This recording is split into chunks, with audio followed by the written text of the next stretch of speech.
Ini Al-Quran tahu bahwa kita ini Kristen bersekutu dengan Yahudi. Dari mana Nabi Muhammad pernah jumpa dengan Nabi Isa? Rentang waktunya 600 tahun. Dari mana Nabi Muhammad jumpa dengan Musa? Rentang waktunya 4076 tahun. Kok bisanya dia tahu? Kalau disodorkan pertanyaan ini kepada pendeta, pendeta tidak bisa menjawab. Makanya saya katakan saya masuk Islam bukan gila. Yang paling pas, saya baru sembuh dari gila. Nah memang begini orang dari sembuh cara bicaranya. Bahagia sekali saya, tenang jiwa saya. Kenapa? Bukan main. Bagaimana saya diancam oleh teman-teman pendeta. Yahya, apa? Kamu bayangkan, kamu itu bukan pendeta di jemaat. Kamu kalau masuk Islam, pasti kamu tidak mendapat gaji lagi. Maaf saya mau kasih tahu ya. Gaji seorang pendeta itu berdasarkan jumlah jemaat. Kalau jemaat 100 kepala keluarga, rata-rata gajinya 1 juta, maka pemasukan pendeta tiap bulan 10 juta. Karena jemaat harus membayar kepada pendeta yang disebut 1/10 dari hasil kerja. Nah makanya saya tahu kalau saya ke masjid, yang paling kecil, kurus, pasti Pak Imam itu. Karena nggak digaji. Tapi masuk ke gereja yang paling besar, perutnya paling gendut, handphonenya paling mahal, sudah pasti dialah pendeta. Nah itu. Jadi memang digaji. Tahu dia, tahu tentang Nabi Muhammad dia tahu. Tapi untuk dia masuk Islam, dia tidak berani. Berpikir 1000 kali. Saya pun begitu. Tahun 98, saya sudah mau masuk Islam. Tapi istri saya mulai bisik-bisik. Namanya ibu-ibu, pikirannya itu uang melulu. Dia bilang sama saya begini, pikir-pikir dulu Pak. Kalau masuk Islam itu makan apa kita? Wah benar juga ya. Takut saya. Apalagi diancam. Saya tidak mau bilang berapa gaji saya waktu saya pendeta. Tapi yang jelas saya dulu rektor. Saya punya bukti. Kalau orang Kristen fitnah itu karena sakit hati. Tapi bukti akan berbicara. Nih, pendeta-pendeta berapa ratus orang ini masih hidup sampai sekarang. Masih hidup, saya berkati. Tidak bisa pendeta orang kalau saya tidak berkati. Jadi saya bukan cuma pendeta, nenek moyangnya pendeta.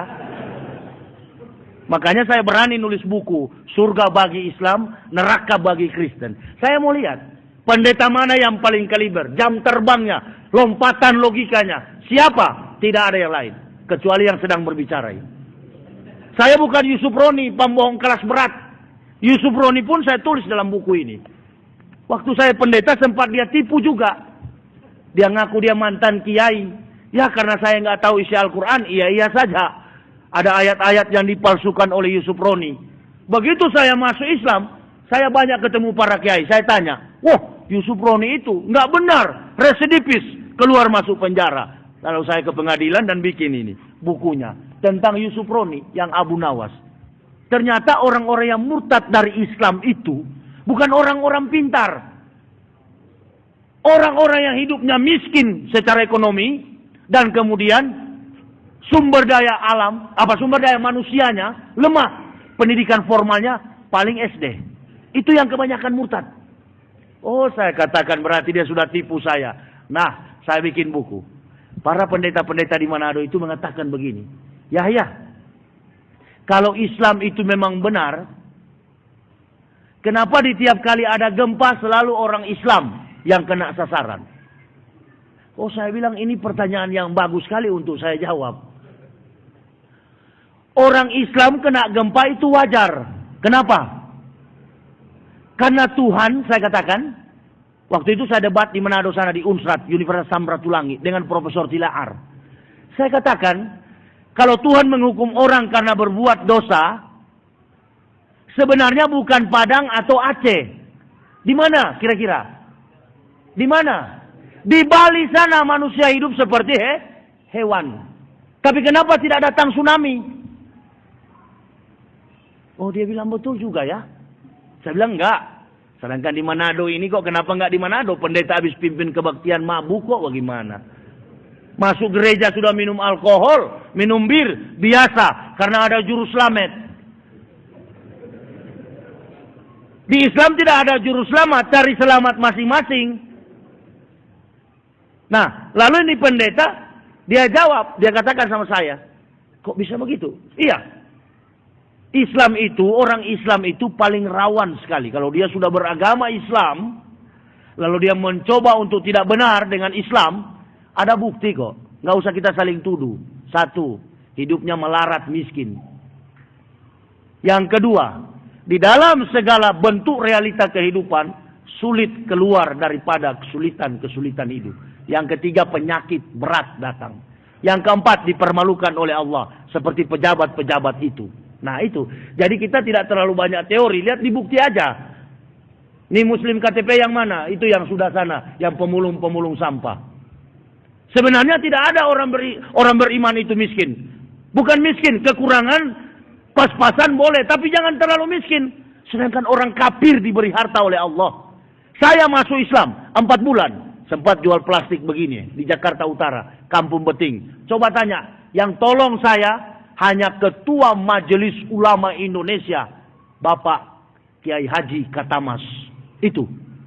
Oh, Bapak bekas pendeta dulu ya? Iya, ini dokumen saya. Oh, saya pikir orang biasa ini ada teman yang ngasih tahu. Karena saya masuk Islam tidak mau jadi ustadz. Tidak mau jadi penceramah, tidak. Saya masuk Islam, sudah, biar mati. Sudah selamat saya. Yang penting sudah masuk Islam. Apalagi ketemu Amin Rais. Apalagi ketemu Pak Maftu Basuni, Dirjen Bimas Islam. Itu orang-orang yang pernah saya tantang mereka ketika akan mendirikan Universitas Al-Amin yang ada di Sorong. Jadi saya bikin gerakan, jangan terima. Nah makanya kalau saya baca sejarah tentang Nabi Muhammad, tentang Umar bin Khattab, tentang Abu Bakar Siddiq, saya bilang kok sama dengan saya dulu. Nah makanya saya tidak perlu, kalau kecuali perang fisik, seperti di Poso sudah diganggu, baru saya maju dengan kelompok, siap bergabung, insya Allah dimanapun. Allahu Akbar. Kalau cuma fight dengan fisik, bacalah di buku saya. Kebetulan saya simpai taekwondo, tanya di Manado. Dan 4 saya. Kalau hanya 3 orang kafir Kristen, insya Allah saya kasih patah di jalan. Benar, saya tidak cerita mati. Allah suka yang begitu, Rasul suka yang begitu. Kuat, cerdas, berani. Kalau pejuang mujahid kita lalu loyo, untuk apa? Tapi saya paham, understand to the world we live in. Saya paham di mana dunia saya berpijak. Banyak muslim ayam sayur di Indonesia ini. Artinya banyak yang suka berjilat sama kafir. Makanya saya tidak mau di backup oleh satu institusi, organisasi. Orang kunut, saya ikut. Karena kunut menurut para kiai doa. Orang tidak kunut, saya juga tidak kunut. Karena tidak masuk neraka. Bagaimana saya mempersatukan seluruh ikhwan muslimin wal muslimat. Jangan bikin keraguan-raguan. Dan saya tidak punya hak mengutak-atik iman seorang muslim. Tidak mau saya. Kenapa? Karena mereka sudah lebih dahulu mendapat hidayah dari Allah. Pekerjaan saya bagaimana menghancurkan Kristen itu. Karena saya bekas Kristen, bekas kafir. Ada ulama-ulama di sini, di Jakarta ini, di pusat. Pak Yahya, coba kalau ceramah tekan sedikit tensinya. Itu banyak sekali laporan loh dari pendeta-pendeta itu. Ente kayak tidak kompromi. Saya katakan Pak Kiai jangan banyak nasihat sama saya. Pak Kiai nggak pernah kafir. Saya yang pernah kafir, jadi nggak usah bicara. Tidak puas, waktu bulan Ramadan, Pak Quraisy bicara lagi di televisi. Jangan bilang orang-orang kafir. Iya, karena ente nggak tahu jalan kekafiran. Sehebat ente profesor mau apa kek. Bicara soal kafir, saya yang tahu. Bagaimana? Saya pernah ke neraka batal. Sekarang sudah punya tiket. Insya Allah ke surga. Itu tahun 2001. Gus Dur ditumpangi tangan. Saya di situ satu. Oleh Gilbert Rumoindong. Profesor Dr. Mary Susi. Paul Yonggicho. Itu kan konven Dewan Pendeta Sedunia. Ada saya. Saya masih menjabat tahun 2001. Saya sudah begini sekarang keadaannya. Sudah tidak pakai jas mahal lagi. Nggak apa-apa. Kaki saya sudah terkelupas karena sholat. Tidak jadi masalah.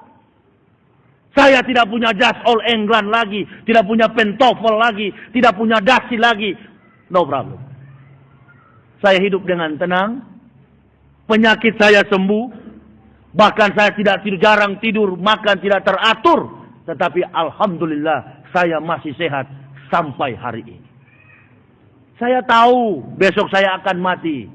Habibie punya istri meninggal, dibacakan amal-amalnya. Khalaqal mauta wal hayata liyabluwakum ayyukum ahsanu amalan. Amalnya dibaca, hanya dibungkus dengan kain kapan. Saya tahu tuh Profesor Habibie kaya di Jerman.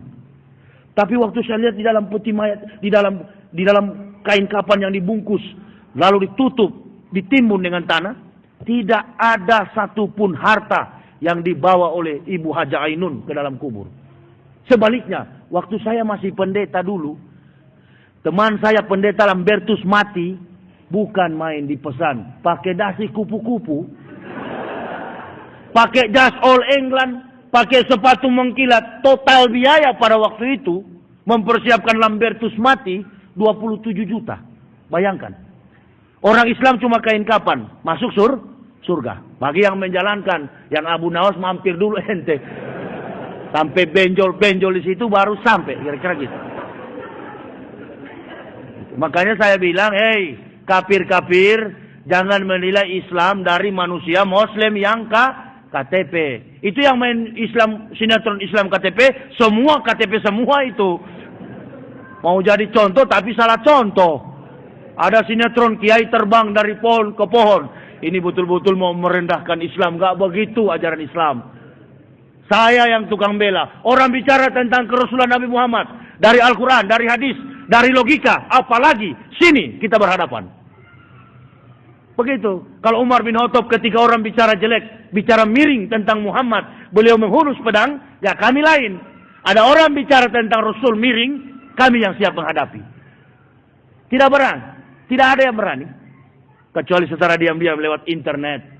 Ya mana kita tahu. Berhadapan paling bagus. Nah, jangan berhadapan dengan profesor-profesor muslim yang suka. Apa itu, apa istilah orang pintar sih. Saya tidak pintar. Pluralisme agama. Iya kan? Pluralisme agama. Apa sih pluralisme itu? Pluralisme itu kan satu solution. Untuk membangun negara ini. Tapi saya menonton kaset VCD perang di Irak. Para mujahid mengatakan, kami menentang penjajah, kami menentang para tentara Amerika, bukan untuk mempertahankan tanah Arab. Kami mempertahankan akidah Islam. Itu. Nah ini yang kita harus pegang sebenarnya. Jadi saya tidak peduli dengan hal apapun. Pada prinsipnya saya menjalankan Islam ini tujuannya dua. Dakwah saya umat Islam kokoh dalam akidahnya, orang Kristen masuk Islam. Tapi jangan semuanya. Karena kalau Kristen sudah semuanya masuk Islam, lalu siapa yang di neraka kan begitu. Jadi cukup aja yang pintar-pintar. Makanya saya katakan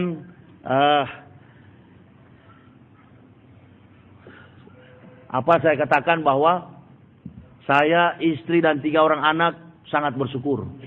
Nabi Muhammad sebelum datang 576 tahun. Nabi Isa sudah menyampaikannya. Wa'id qala Isa ibn Maryama ya bani Israila inni Rasulillah ilaikum musaddiqan lima baina yadayya minat Tauratim wa Sisram bi rasul yati min ba'di ismuhu Ahmad falama ja'ahum bil bainati qalu hisasirun mubin. Dan ingatlah ketika Isa anak Maryam berkata, hai Bani Israel, aku adalah Rasul Allah yang diutus di tengah-tengah kamu untuk menggenapkan kitab sebelumku, Taurat. Tetapi akan datang di tengah-tengah kamu Rasul Allah, Ahmad, Nabi Muhammad. Yahudi berkata, inilah sihir yang nyata. Jadi orang Yahudi ini, sebenarnya orang Kristen jangan marah sama orang Islam. Orang Kristen marah sama Yahudi. Karena Yahudi yang membohongi Kristen. Kita umat Islam itu hanya mau meluruskan supaya jangan kafir. Tapi mereka anggap lawan. Coba hebatnya Yahudi itu. Jadi saya kenapa tidak takut? Kalaupun maju di persidangan, Ini baru 45 dari kemampuan saya membongkar kebohongan Kristen. Belum dari kacamata politik dunia. Masih banyak di kepala saya ini. Kalau saya bongkar semuanya tentang Kristen, sampai kepada sistem gereja. Umpamanya dia kebaktian hari Minggu begini. Saudara tahu, beda dengan umat Islam. Kotak amal itu untuk pembangunan masjid. Kalau gereja tidak. Derma-derma yang diberikan itu ditampung, disetor ke PGI. Dari PGI ke Dewan Gereja Dunia. Dari Dewan Gereja Dunia ke EPEK. Dari EPEK langsung dibeli senjata. Dari senjata hajar orang Islam. Tahu saya. Bukan saya adu domba, bukan. Memang begitu sistemnya. Mempertahankan. Makanya dia biar sedikit kita agak segan. Yang kedua, sains, medis, apapun, perbankan dunia dia kuasai, Yahudi kuasai. Militer, begitu juga. Nah, lalu bagaimana kita mengalahkan dia? Hanya satu, tingkatkan dakwah, di mana-mana permalukan antek-anteknya. Karena Yahudi itu kuat, didukung oleh Kristen. Bagaimana mereka mengatakan, mengiyakan, ini kitab kami, perjanjian lama, pakailah, kata Yahudi, silakan pakai. Anggaplah perbuatan-perbuatan Nabi dulu menubuatkan atau merisalahkan Isa mau datang. Silakan pakai. Paulus inilah orang yang mereka jadikan sebagai ahli dalam menafsirkan the Holy Bible, Old Testament, New Testament. Perjanjian lama dan baru. Bukan Injil. Nah, Paulus ini, dia merekayasa kitab perjanjian lama atas persetujuan Yahudi.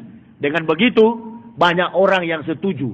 Seluruh dunia, 850 juta jiwa penduduk dunia beragama Kristen. Saudara jangan percaya kalau orang Amerika mayoritas Kristen. Tidak benar. Amerika itu kebanyakan ateisme. Tidak bertuhan. Dan kemudian golongan mereka ada sekitar 15% dari source W. Bush, Walker Bush, Presiden Amerika lama. Itu bukan Kristen agamanya. Apa nama agamanya? Yudaisme. Itu semi-Yahudi, orang Yahudi. Ya, jadi antara sinagoge, mixapel, dan gereja beda. Kalau sinagoge itu bangunan kebaktiannya ortodoks. Kalau gereja Protestan, igreja diambil dari bahasa Portugis, church. Dan kemudian kalau Israel punya tempat ibadah hampir sama dengan masjid, tapi dia tidak sujud ke lantai, dia sujud ke tembok. Itu disebut dengan meratap tembok ratapan. Jadi 3 agama besar di dunia ini, datangnya Islam, Yahudi akui Islam benar, tapi mereka katakan sampai kiamat kami tidak akan mengikuti Muhammad. Oleh karena itu saya bilang betapa berharganya kami. Walaupun dipecat, mungkin orang berpikir ada umat Islam yang Islam KTP, Islam abangan yang nggak mengerti Al-Quran, dia pikir kami ini cuma puji-puji kalau berceramah. Pak Yaya ini mau sok pahlawan. Enggak. Demi Allah. Kalau saya hanya mau cari uang, dengar baik-baik, tidak perlu saya ceramah. Bikin saja buku, kemudian bawa di toko buku, tunggu-tunggu saja royalti, begitu kan? Nah, supaya ada fitnah dari luar sana, bahwa saya masuk Islam nggak puas dengan dolar dari Jerman. Begitu. Karena kami digaji bukan oleh Amerika. Pusat gereja Protestan itu ada di Jerman, Stuttgart. Nah, kalau kami pendeta yang sudah pejabat itu bukan dari rupiah. Makanya istri saya bilang begini, coba kalau tahu mau masuk Islam Pak ya, 1 tahun sudah dicabut-cabut di ATM, simpan dulu. Saya bilang memang picik. Allahu Akbar. Dia pikir bisa teringat. Kok bisanya Allah begitu ya? Sudah pas memang habis di rumah dipecat oleh gereja. Saya hidup dengan kesederhanaan, tapi saya senang, jiwa saya tenang. Orang boleh fitnah, orang silakan puji, tetapi kami tidak ada urusan dengan manusia di dalam menjalankan dakwah. Saya tidak mau berdakwah 1-2 tahun berdakwah, besok mana Pak Yahya? Oh sudah jadi ini, jadi itu. Enggak. Apalagi yang politik-politik. Kemarin saya diundang di Sungai Apit, Sumatera. Ya, itu menyeberang sungai jauh. Lalu ada ustadz di sana bisik begini. Pak Yahya, apa? Ini kan yang saya bawa ini kandidat calon bupati. Tolong diangkat-angkat namanya ya. Saya bilang iya. Siap. Begitu saya ceramah, saya kasih tahu di jemaah. Karena saya tidak mau di jemaah ini ada juga yang kontra dengan si calon ini, kandidat ini. Saya tidak mau jadi kambing hitam. Saya tidak mau jadi gayus, begitu ya. Saya katakan, Ustadz Amir suruh saya katakan, menangkan kandidat itu. Dr. Randus siapa? Saya bilang namanya. Oh, Ustadz saya hamba Allah dari kafir harus benar-benar memeluk Islam. Jangan setengah-setengah. Ya ayyuhalladzina amanu udhulu fisilmi kafa. Jangan setengah-setengah. Saya kasih tahu. Jamaah rahimakumullah. Ustadz Amir suruh tusuk. Nggak tahu siapa. Dr. Randus siapa itu namanya. Dr. Randus ini katanya untuk jadi. Saya tidak tahu kalau ini acara kampanye. Wow, sampai habis acara nggak mau salaman. Silakan. Allah yang maha tahu. Dia yang salah atau saya yang salah. Habis acara pakai bahasa politik. Terkadang kita semangat tapi tidak kontrol. Oh, itulah kontrol berarti saya. Memang nggak boleh begitu dalam dakwah. Di Madura, di Blega, saya diundang. Acara namanya Haulan. Itu sama sementara duduk, datang kiainya, Pak Sapi'i yang sering undang saya. Tapi sekarang saya tidak mau lagi kalau dia panggil. Dia bilang begini, Pak Yahya, apa? Daripada ente ngantuk, pergi ke kuburan situ. Minta itu kiai besar yang mati. Minta apa, Pak? Minta berkah sama Pak Kiai. Oh, saya bilang jangan cukup sekali saya kafir sama itu kafir. Dia bilang bahaya sampean. Allahu Akbar. Memang saya tidak mau. Apa beda dengan Yesus? Sama kan? Yesus juga dijagokan. Itu juga dijagokan. Nggak ada yang jago-jagoan. Hanya Allah Subhanahu wa ta'ala. Mau mati, mau hidup, mau kaya, mau miskin. Sekali beriman sampai kepada tingkat ketakwaan. Nggak ada. Tidak mau saya. Bahaya sampean. Biar bahaya. Nah, ada. Kalau bicara dakwah nggak ada pakai celurit. Enggak. Saya tidak sujud. Lah saya katakan. Cukup sekali. Aku merasakan kegagalan cinta. Kata lagu dangdut kan begitu. Nggak mau saya Pak Kiai. Nah setelah mau pulang saya bawa buku. Pak Kiai ada buku di sini. Dia bilang kenapa bawa buku? Di sini buta huruf. Satu biji pun tidak laku. Allahu Akbar. Loyo saya pulang. Belega itu kan sampang. Sampang itu 60 kilo masuk ke dalam. Siapa orang Belega pasti tahu. Nah di sana masih ada muslim-muslim begitu. Oh saya bilang tidak sembarang juga jadi Islam ini ya. Saya pikir bersyahadat selamat. Betul. Oh pantas banyak muslim ayam sayur. Di Palembang saya tanya istri saya, ada dengar itu. Sopir taksi saya pukul, sopir truk. Mobilnya tulis bismillah. Dia pakai topi peci begini. Dia pipis di tengah jalan. Saya malu dengan istri saya. Jadi waktu macet dia turun, dia pipis. Kita orang Islam ada aturan, ada ceboknya. Habis kencing itu kan harus di kamar mandi. Rasul dia duduk, dia cebok. Begitu juga sholat. Bukan berdiri. Malah dia goyang begitu. Ada istri saya di situ, dia sentuh dengan tangan saja. Allahu Akbar. Saya turun, saya tegur. Kamu kalau mau kencing di jalan seperti anjing begini, buka topimu di kepala itu. Karena kalau kamu pakai topi muslim, itu merusak Islam keseluruhan. Ya, dengar kamu. Itu hak saya. Oh, kamu mau melawan. Saya ini tukang tegak-tegakkan Islam di mana-mana, Mas. Temannya dua lompat dari dalam truk. Sudah salah. Saya bilang, saya ini ustadz. Biar ustadz, biar kiai. Dan saya tindih satu kali. Saya gas. Ternyata memang mental kerupuk. Langsung down. Saya bilang, ente belum tahu sebelum anak jadi ustadz. Anak dulu kafir. Bukan cuman saya berani bicara. Saya juga berani baku pukul, saya bilang. Ustadz enggak apa-apa kalau dalam keadaan begitu kan biasa.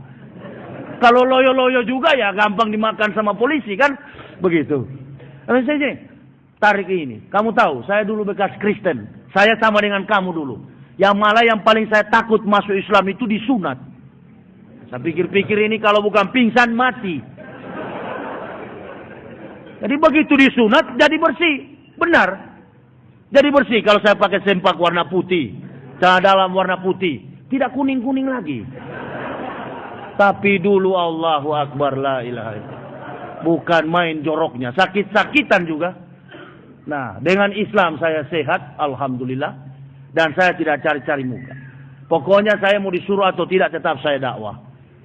Orang bilang keras, orang bilang lembek, di mana-mana tetap hajar terus. Sampai nanti barangkali insya Allah Kalaupun saya mau ke Madinah atau ke Al-Azhar, itu pokoknya tujuan saya sendiri. Saya belum konsentrasi untuk naik haji. Mantapkan dulu. Daripada kita haji pulang ke sini nggak mabrur. Timbangan 1 liter dikasih kurang 2 ons.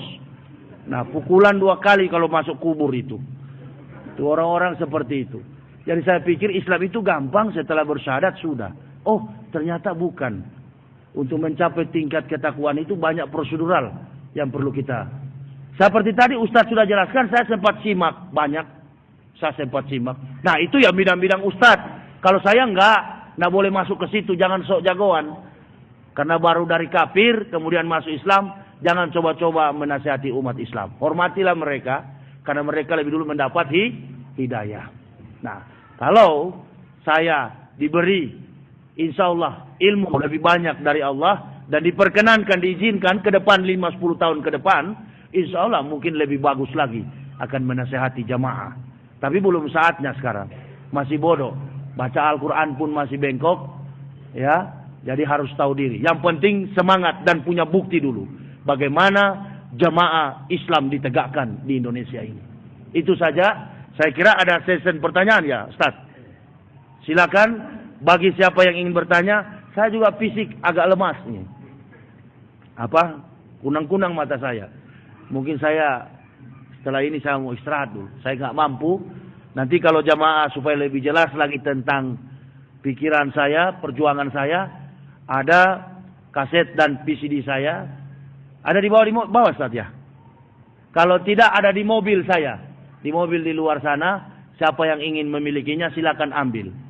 Tapi jangan bilang ambil begitu seperti di Semarang. Ambil nggak bayar, langsung lari.